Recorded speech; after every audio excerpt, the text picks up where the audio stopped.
আন্তা রব্বি আন্তা হাসবি যুল জালাল তুহি কাদের জলিলুল্লাহ জাহাদার বহর হালে তুহি মেরা নেগাহদার। মায়ার নবী হরিণীটারে ডেকে বলল টাইমের মধ্যে আসবি। ইহুদি হাসে, পাগল না, হরিণীরে কি কয়, তাড়াতাড়ি টাইমের মধ্যে আসবা।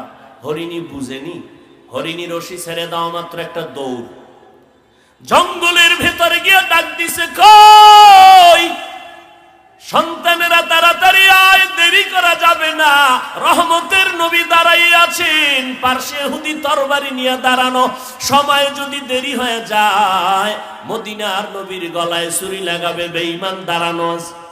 বাচ্চাগুলো মায়ের কণ্ঠ পাইয়া হাজির হয়ে গেছে। মা তুমি এতদিন আসো নাই, কে বেঁধে রেখেছে? ইহুদি আজকে কেমন করে আসছো? বলে রহমাতুল লিল আলামিন ওই পথ দিয়ে যাওয়ার পরে আমি বলার পরে দয়া করেছে। বাচ্চাগুলো চিল্লায় কয়, মা এত দয়া যেই নবী তোমাকে করেছেন, 3 দিন না আরো প্রয়োজনে না খাইয়া থাকবো, দুধে মুখ লাগাবো না, মায়ার নবীকে একটা নজর না দেখিয়া আমরাও দেখতে চাই। মা বলে চলো।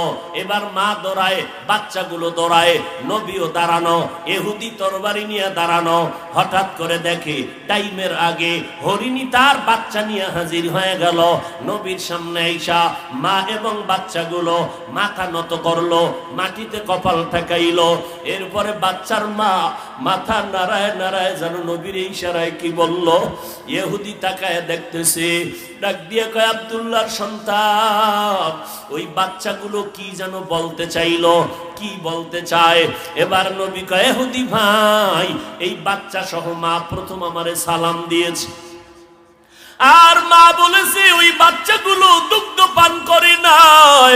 আমি রহমাতুল লিল আলামিনের খবর পাইয়া বাচ্চারা পাগল হয়ে গেছে, আমাকে না দেখে মায়ের দুধে মুখ লাগাবে না। এই জন্য বাচ্চাগুলো আমাকে দেখার জন্য হাজির হয়ে গেল, পেটের ক্ষুধা নিবারণের জন্য দুধ পান করে নাই।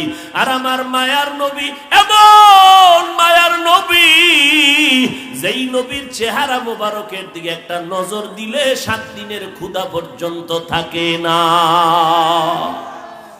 ইহুদি চোখের পানি ছেড়ে চিল্লায় কয়, রে মুহাম্মদ, তরবারিটা ফালাইয়া নবীর কদম ধরে কয়, রে মুহাম্মদ, জঙ্গলের হরিণী যদি তোমাকে চিনতে পারে আর আমি মানুষ হইয়া যদি চিনতে না পারি, আমার মতো নিমক হারাম কেউ নাই, আমারে মাফ করে দাও আর আমাকে ঈমানের পোশাক পরায় দাও, জান্নাতের মেহমান বানায় দাও। আমার মায়ার নবীর কোনো বয়ান করা লাগে নাই, আমার নবীর আদর্শ দেখে বেঈমান কালেমা পড়ে। আজ ওই নবীর উম্মত হইছো রে যুবক, ওই নবীর উম্মত হইয়া আজকে চেহারার মধ্যে নবীর আদর্শ লাগাইতে পারলি না। কয়দিন আর বাহাদুরি করবি? নজর করে দেখ তোর মতো কত যুবক লাশ হয়ে কবরে গেল। এমন একটা দিন নাই যেই দিন যুবকের লাশের খবর নাই। এই মহামারী চিত্রাং গেল, তুফান গেল কয়েকদিন আগে, এই তুফানের মধ্যে কত বান্দা চলে গেল। বিদেশ থেকে টাকা কামাই করে দেশে আইসা বিল্ডিং করলো, আনন্দ করবে, বিল্ডিং এ ঢুকবে মাত্র 2 দিন পরে মনের বড় আশা ছেলে মেয়ে নিয়ে ঢুকবে, কিন্তু যখন রাতে তুফান শুরু হলো, বিল্ডিং এর পাশে টিনের ঘরে ঘুমায় গেল, ছোট একটা খাটের ভেতরে বাবা যুবক এক পাশে, স্ত্রী আর পাশে একটা কন্যা সন্তান। রাতের তুফানে একটা বড় গাছ উপরাইয়া শিকড় শুদ্ধা টিনের ঘরের মাঝখানে পড়ে গেল। এসে লোকেরা দেখে ওই 3 জনের বুকের উপরে গাছটা চাপ দিল, জায়গায় 3 জন নাই। এত জীবনের কামাই বিদেশের টাকা দিয়ে সব বিল্ডিং এ ঢেলে দিল, কিন্তু পারলো না একটা সেকেন্ডের জন্য বিল্ডিং উঠে আরাম করবে। কয়দিন আর বাহাদুরি করবে রে যুবক? আমি বলি না তুমি আমাদের মতো টুপিওয়ালা হুজুর হইয়া যাও, না রে বাবা। চাকরি করো আলহামদুলিল্লাহ, ব্যবসা করো আলহামদুলিল্লাহ, লেখাপড়া করো আলহামদুলিল্লাহ, ডাক্তারি পড়ো, ইঞ্জিনিয়ারিং পড়ো।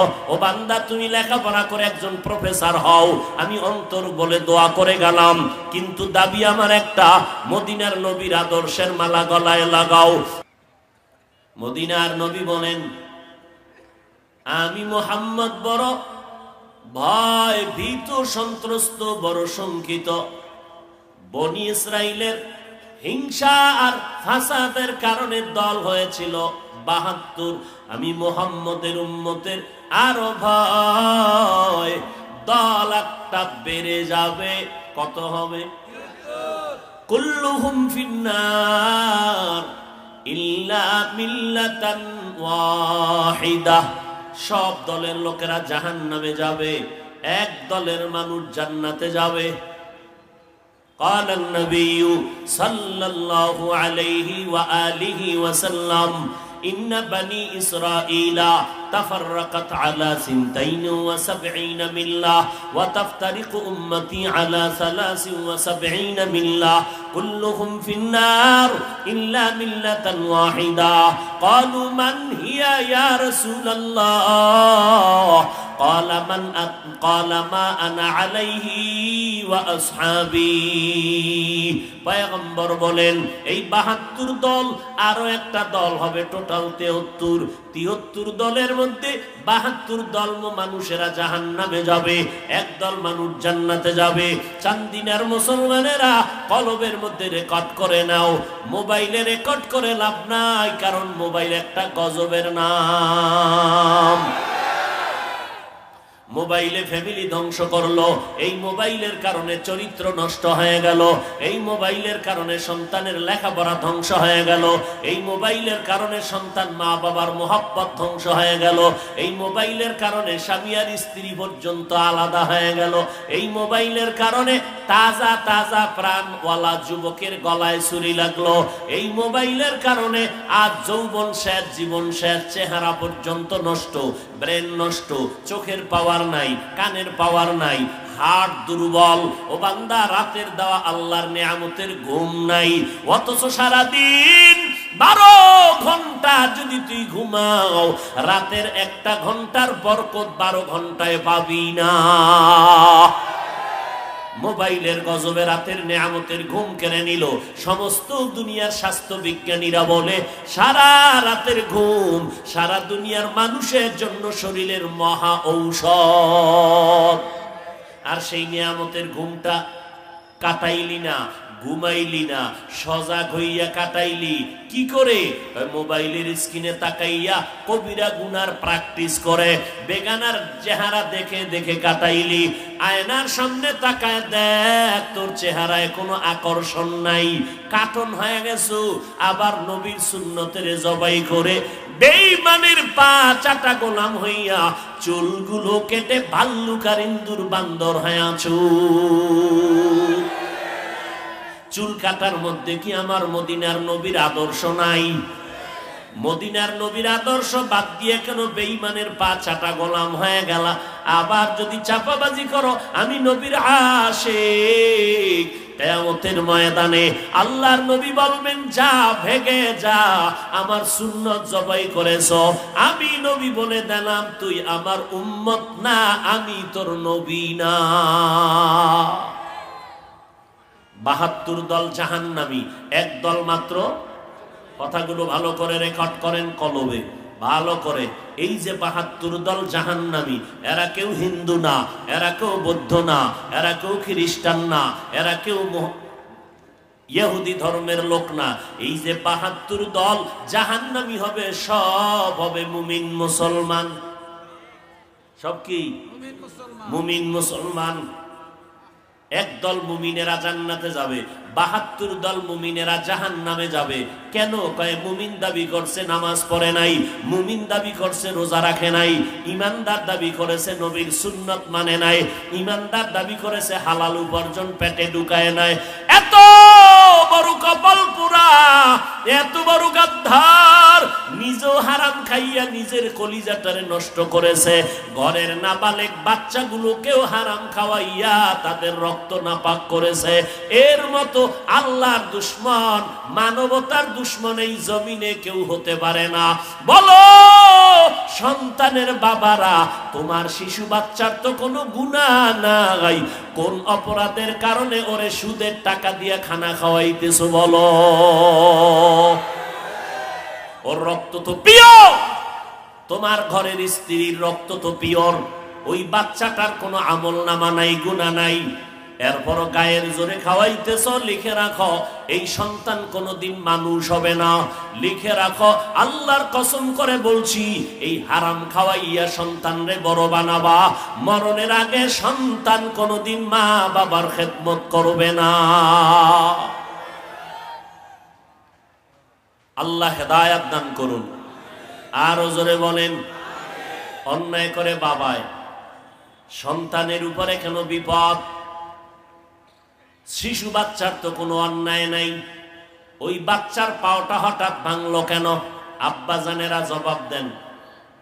যারা সন্তানের বাপ হইছেন, বালিশে মাথা লাগায় চিন্তা করবেন, অন্যায় করছেন আপনি, আপনার ঘরের মাইয়া বলা শিশু বাচ্চা নিরপরাধ পিওর, আপনার বাচ্চার কিডনির উপরে কেন হঠাৎ করে আক্রমণ? আপনার বাচ্চার ব্রেনের উপরে কেন আক্রমণ? আমার মাওলার কুদরতের ফয়সালা, অন্যায় করবি বাবা তুমি, সাজা দিব তোমার সন্তানের আমি। সাজা দিব তোর সন্তানের। তোর সাজা তো পরকালে আছে, তবে তোর সন্তানের দেওয়াটা তোর জন্য তো কম সাজা না। আল্লাহ, কত কঠিন বিষয়, বড় কঠিন বিষয়। ৭২ দল জাহান্নামী মুমিন মুসলমান, একদল মুমিন জান্নাতে যাবে। সাহাবায়ে কেরাম জানতে চাইলেন, নবী ওই দলটার পরিচয় কি? নবী বলেন দুইটা পরিচয়, মা আনা আলাইহি ওয়া আসহাবি, এক নাম্বার আমি মুহাম্মদকে মানিয়া চলবে, দুই নাম্বার পরিচয় আমার ছাত্র, আমার সাহাবায়ে কেরামদেরকেও মেনে চলবে। কি বুঝলেন? যারা বলে আমরা মুহাম্মদ রে মানি কিন্তু সাহাবায়ে কেরামদের মানে না, ওমরে ফারুক রে বেদাতি ভণ্ড কয়, ওসমান রাদিয়াল্লাহু তাআলা আনহুর বিরুদ্ধে ইশারা ইঙ্গিতে বক্তায় বয়ান করে, মুআবিয়া রাদিয়াল্লাহু তাআলা আনহুর বিরুদ্ধে কথা বলে। এক কথায় যারা সাহাবায়ে কেরামদেরকে আদর্শ মানতে পারে না, এদেরকে চিহ্নিত করে নাও, এরা মুমিন ঠিক, মুসলমান ঠিক, মাওলানাও ঠিক, তবে ৭২ দল জাহান্নামীদের অন্তর্ভুক্ত। সাহাবায়ে কেরামদের বিরুদ্ধে কথা বলনেওয়ালা আসেনি? কথা বলেন না কেন? আরে ভাই কেমনে বলি? বলতেই তো হবে, গীবত হলেও বলতে হবে, কারণ গীবত করা হারাম, ৪ কারণে গীবত করা ওয়াজিব। ইসলামের ব্যানার লাগাইয়া যদি কোনো মাওলানা মুমিনের ঈমান চুরি করে, আমল চুরি করে, আহলে হক আলেমদের দায়িত্ব তার নাম, গোষ্ঠী, শুদ্ধা, ঠিকানা সহ উম্মতের জানাইয়া উম্মতের সতর্ক করো, ওই ভণ্ডের কাছে যেন না যায়। গীবত হইলেও এই গীবতে সওয়াব হবে। ইসলামের ব্যানার টানাইয়া একজন মাওলানা বয়ান করে বলে, জুমার নামাজের আগে সুন্নতের প্রয়োজন নাই। আর একজন মাওলানা বলে, নবীরা ভুল করেছিলেন, আমার আল্লাহ নবীদের দিয়া ভুল করাইছেন। এটা ইন্ডিয়ার খবর না, বাংলাদেশের তাজা খবর। আর একজন মাওলানা তিনি ইসলামের ব্যানারে থেকে বলেন, কোরআন শরীফের মধ্যে জাল আছে, জাল। বলে কি পরিমাণ জাল? বলে হাদিসের থেকেও বেশি জাল। নাউজুবিল্লাহ আসে না?